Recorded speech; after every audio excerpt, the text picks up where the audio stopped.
Whose car is that? My dad barked as he stepped out of his truck, shielding his eyes from the sun. His voice carried that same familiar tone, half disbelief, half irritation. The black Range Rover gleamed in the driveway of the massive white farmhouse that sat on the hill, his dream house. The one he'd pointed at every time we drove by, saying, "That's the kind of place people like us never get." Before we begin, drop a comment and tell us where are you from and from which city you're watching our videos? And after watching the whole video, don't forget to tell us what would you do in this situation? Be honest, tell me in the comments below. We read every comment. Let's begin. I leaned against the hood, keys in my hand, pretending not to notice him. "Lena," he called again, slower this time. "What are you doing here?" Behind him, my brother, Dylan, let out a laugh that made my stomach tighten. "Don't tell me she's here for the open house," he said. "You can't even pay your rent, Lena. What's the plan? Take a few selfies and pretend you live here?" The real estate agent glanced at me, awkwardly smiling. She knew the truth. But I wasn't ready to say it, not yet. I pushed off the hood and walked toward them, heels clicking on the stone path. "Nice to see you too," I said, forcing a smile. "Didn't think you'd make it." Dad squinted at me. "We've been following this property for years. It just went up for sale. Your brother found the listing. Why are you even here?" "Maybe I just wanted to see it," I said casually. Dylan snorted. "You? This house is $3 million, Lena. You can barely keep your car from breaking down." I looked at him, same smirk, same arrogance that used to make me feel small. But not anymore. "Come on," Dad said, patting his shoulder. "Let's not waste time." The agent's showing the kitchen. He turned to me. "You can tag along, but don't touch anything, all right?" I bit the inside of my cheek. Don't touch anything. That used to be the rule when I was a kid. Don't touch, don't ask, don't dream too big. Fine. Let them walk in first. Let them admire it. Let them believe it still belonged to someone else. The front door swung open, revealing sunlight pouring through tall windows. Dylan whistled. "Man, this is insane. Look at those marble counters. Imagine waking up here every morning." Dad nodded, running his fingers across the counter. "This is what success looks like," he said. "Not that computer nonsense you waste time on." My jaw tightened, but I stayed quiet. He turned to me suddenly. "You'd understand if you worked a real job, Lena. Not that freelance garbage you do." The real estate agent glanced nervously between us. "Mr. Collins," she began. "Actually, not now." Dad cut her off, waving her quiet. "Come on, show us the master bedroom." I watched him stride through the living room, through my living room, like he owned the place. The same man who'd told me I'd never make it without him. Dylan trailed behind, phone out, filming a video for social media. "Just imagine, Dad," he said. "This could be ours one day." I smiled. "One day," he said. My hand brushed against the keys in my pocket. Cool metal, heavy real. They hadn't noticed the small sold tag hanging from the front sign outside. Not yet. But they would. And when they did, I wanted to see the look in their eyes. The air inside the house felt heavier now, almost charged, like the moment right before a storm breaks. Dad's voice filled every corner. "Now this," he said, gesturing around, "this is real craftsmanship. Not the cheap apartments people waste money on." Dylan followed, phone in hand, recording the stairway. "Man, I can already see my future here," he said. "Maybe when I hit my bonus this year." "Your future?" I interrupted, smiling faintly. "Interesting." He frowned. "What's that supposed to mean?" "Nothing," I said, walking past them toward the kitchen. My heels echoed against the polished floor, each step a heartbeat. The smell of new wood and paint mixed with memories I didn't want to remember. Nights in cramped rooms, calls from bill collectors, Dad's voice telling me I was throwing away my life on a fantasy. Now that same voice was complimenting my house. The real estate agent cleared her throat softly behind me. "Miss Collins, do you want me to?" I raised a finger subtly. "Not yet," I whispered. She nodded, biting back a grin. She knew what was coming. In the living room, Dad's hand slid over the fireplace mantel. "Feel solid," he said proudly, as if his opinion meant something.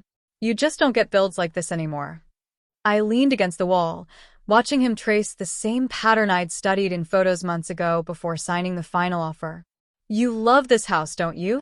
I asked. He laughed. Who wouldn't? It's perfection. A bit too high-end for us, but a man can dream. That word, dream, hit me like a match to gasoline. I remembered exactly what he'd said when I told him about my first business idea. Stop dreaming, Lena. You'll never afford a place like that. Dylan walked up beside him. Imagine Christmas here, Dad. We'd finally have room for everyone. I couldn't stop the small smile creeping onto my face. Yeah, I murmured. Plenty of room. He glanced at me. You sound weird. What's going on? Nothing, I said. Just thinking how fast things change. He rolled his eyes. Still speaking in riddles. You always did that when you were broke. I took a deep breath. Keep it together. Not yet. They climbed the stairs, marveling at the master suite. The sun poured through the wide glass windows, catching Dad's silver hair. You could see the whole valley from here, he said, awe in his voice. That view's worth every penny, Dylan added. Whoever bought this must be rolling in money. Yeah, Dad said, chuckling. Probably someone who didn't waste their 20s chasing art degrees. I laughed, quiet but sharp. You're right, Dad. Probably someone who just worked hard, quietly. He turned. Why are you smiling like that? Before I could answer, the real estate agent appeared in the doorway. Excuse me, she said politely. Mr. and Mr. Collins, thank you for visiting, but the new owner just arrived, and she requested some privacy. Dad straightened. Owner? We haven't even finished the tour. The agent gave me a glance, my cue. Actually, I said, stepping forward. You already have.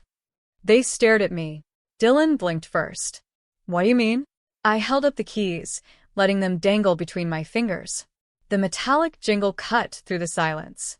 Dad's face went pale. You're joking. I smiled. Welcome to my home. For a moment, nobody spoke. Only the faint hum of the air conditioner filled the room. You bought this? Dylan finally choked out. Closed last week, I said. Paid in full. Dad's jaw twitched. How? Where did you get that kind of money? By not listening to you, I said softly. By believing in the same dreams you called foolish. He shook his head. That's impossible. Impossible, I repeated, stepping closer, like when you said I'd never make it? When you told me to stop embarrassing the family with my ideas. When you laughed because I worked from a broken laptop at the kitchen table. Dylan stammered. You were always broke. I was building something. I cut in. While you two mocked me, I was building clients. Then a business.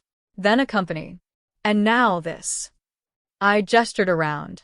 Every inch of this place came from the years you didn't believe in me. Dad looked at the floor, his voice a whisper. I was just trying to protect you from disappointment. By becoming the disappointment yourself? I asked quietly. The words hung heavy in the air. He looked older now, smaller even. Lena. I shook my head. Don't. You wanted me to give up and I didn't. That's all you need to know. Dylan shoved his hands in his pockets, trying to recover his pride. So what now? You want us to beg or something? No, I said, turning toward the balcony door. I don't want anything. I just wanted you to see what happens when you stop asking for permission to live. Sunlight poured over me as I opened the door, the valley stretching wide and golden below. The same view Dad had worshipped for years. Behind me, silence. Then Dad whispered, almost to himself, all this time, I thought she was lost. I turned back, meeting his eyes. You thought wrong. And with that, I stepped outside, leaving them standing in the house they said I'd never own. Dad stood frozen near the balcony door, his eyes flicking between me and the breathtaking view outside. His lips moved, but no sound came out. Dylan's phone, which he'd been clutching to record his dream home tour, hung uselessly at his side. The color in his face drained completely. I leaned against the railing, letting the late afternoon sun brush across my skin. For a moment, none of us spoke. The quiet wasn't peaceful. It was heavy, trembling with the weight of years they'd never bothered to understand. Finally, Dad broke the silence. You really own this place? Yes, I said. Every inch of it. He exhaled like the wind had been knocked out of him. But, Lena, how? You used to call me crying about rent. I turned toward him, a small, almost sad smile curving my lips. Yeah. And you used to hang up before I finished the sentence. His eyes darted away. I wasn't asking for help, I said quietly. I just needed someone to believe I could make it. But you didn't. Dylan scoffed from behind him. Oh, come on. You can't blame us for not expecting this. You literally flunked out of business school, remember? I laughed softly. You mean when I left because I couldn't afford tuition anymore? Yeah, I remember. I worked nights, coded websites during the day, and saved every dollar until I could start my own thing. Dad blinked. What thing? My company, I said. Brooks Digital.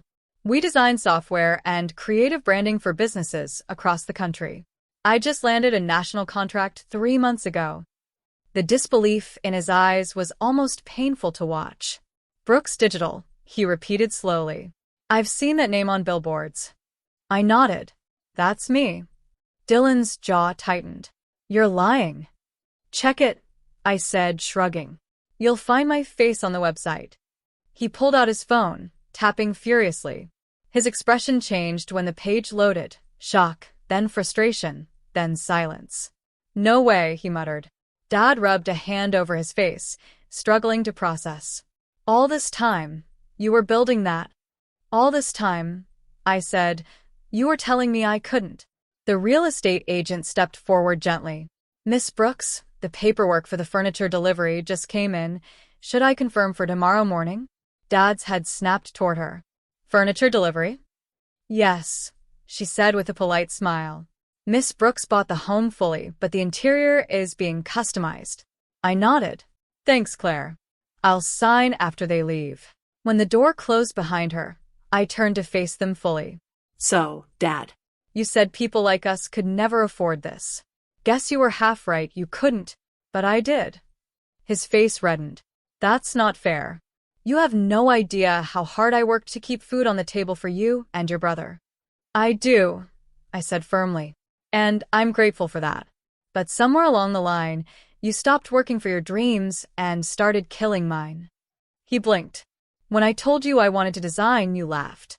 When I said I wanted to run a company, you said, stick to something realistic. Every time I tried to show you progress, you told me I was wasting time. And the day I finally decided to prove you wrong, I paused, my throat tightening. You called me selfish. He lowered his head. I didn't mean. You meant every word, I said softly. And that's okay. Because without it, I wouldn't be here. Dylan folded his arms. So, what now? You're just gonna stand there and lecture us like some motivational speaker? I turned my gaze to him, calm but steady. No. I don't need you to understand. I just need you to see me for once. He rolled his eyes, muttering, still dramatic as ever. I smiled faintly. You used to call that weakness. Turns out, it's what made me unstoppable. Dad walked to the window, staring out at the long driveway that curved past the tall oak trees. His voice was lower now, almost tired. You know, I never wanted to hurt you, Lena. I just didn't want you to fail. I did fail, I said, over and over. But you only saw the failures. You never saw me stand back up. He turned, eyes glistening. I didn't know how to help you. You didn't have to, I said. You just had to believe in me when no one else did. He nodded slowly, almost to himself. I was wrong. Yeah, I said quietly. You were. Dylan finally spoke up again, his tone bitter. So, what? You expect us to clap for you now. Congratulations, you've got a house and some money. That doesn't make you better than us. I stepped forward, close enough that he could see the calm in my face. I never said I was better. I just stopped letting your opinions define my worth. His lips tightened, but he didn't answer. I turned back to Dad, my voice softer. You know what the hardest part was? Not the struggle, not the sleepless nights. It was knowing that the people I loved most couldn't be proud of me until there was proof. Dad swallowed hard. You have it now. I didn't need it for me, I said, but maybe you did. Outside, the wind picked up, rustling through the tall grass beyond the fence. I took one last look at them. Two men who'd once made me feel invisible, now standing speechless in the home they said I'd never touch. This house isn't just mine, I said finally. It's every no you ever gave me turned into a yes. Every door you shut that I built another way through. I dropped the keys into my palm and smiled faintly. So no, Dad. I'm not dreaming anymore. I'm wide awake. Their silence said everything. And for the first time in my life, I didn't need their approval. I already had my own. The sun dipped low, casting a golden glow across the front porch as I walked them out. Dad and Dylan trailed behind, silent now. No jokes, no arrogance, just the sound of their shoes on the gravel driveway. The same path they once told me I'd never walk with pride. Dad stopped near the gate, turning one last time to face the house. You really did it, he whispered. You actually did it. I nodded, clutching the keys loosely in my hand. Yeah, I did. He rubbed the back of his neck, his voice rough. I said things I shouldn't have, Lena. Things I thought would toughen you up. But all they did was push you away. It's okay, I said quietly. Maybe I needed the push. Dylan huffed beside him, trying to keep his pride intact. You're lucky, that's all. Right place, right time. I looked at him, smiling faintly. Luck is when preparation meets opportunity, Dylan. You were too busy laughing to notice me preparing. He looked away, jaw tightening. Dad sighed, eyes heavy with guilt. I should have been proud of you sooner. For a moment, the anger that had lived in my chest for years started to fade. You don't owe me an apology, I said. You just needed to see that your version of success wasn't the only one that mattered. He nodded slowly, his voice cracking. I see that now. The silence between us wasn't hostile anymore. It was understanding.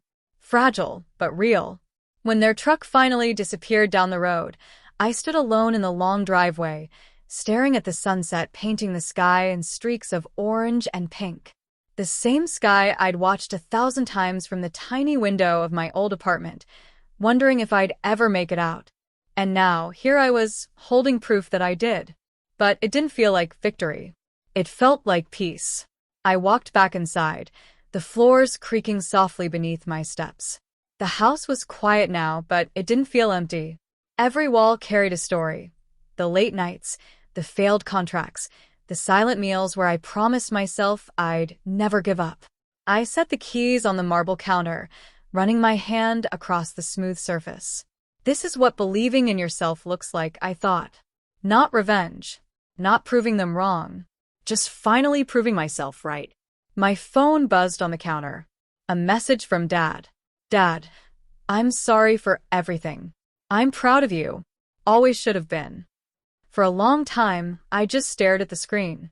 Then, slowly, a tear slid down my cheek. Soft, quiet, not from pain this time, but from release. I typed back. Me?